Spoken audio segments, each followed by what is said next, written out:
18তম লোকসভা ভোটের দামামা বেজে গিয়েছে গোটা দেশ জুড়ে। আগামী 19 এপ্রিল থেকে শুরু হচ্ছে লোকসভা নির্বাচন। ইতিমধ্যে সমস্ত দলের প্রার্থীরা নেমে পড়েছে ভোটের ময়দানে। শুরু হয়ে গিয়েছে জোর কদমে প্রচার কর্মসূচি। তারই মাঝে বঙ্গ রাজনীতিতে নতুন রাজনৈতিক প্রেক্ষাপট। স্বাধীন ভারতের ইতিহাসে সাধারণ মানুষের মৌলিক অধিকারের দাবি নিয়ে শাসক দল থেকে বিরোধী দল নেমে পড়েছে মাঠের ময়দানে। ভোট আসে ভোট যায়, কিন্তু নেতা মন্ত্রীদের দেওয়া প্রতিশ্রুতি সবসময় পালন হয় না। বাস্তবে এমন কথা শোনা যায় ভারতীয় জনতা পার্টির মুখে।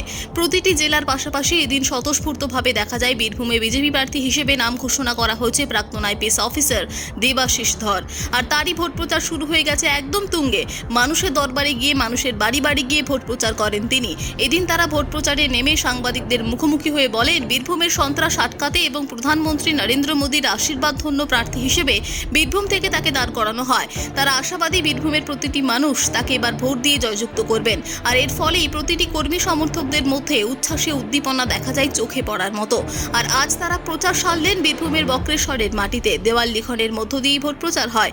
প্রতিটি মানুষের সাথে তারা জনসংযোগ বাড়াচ্ছেন এবং মানুষের সুবিধে অসুবিধের কথাও তারা শুনছেন।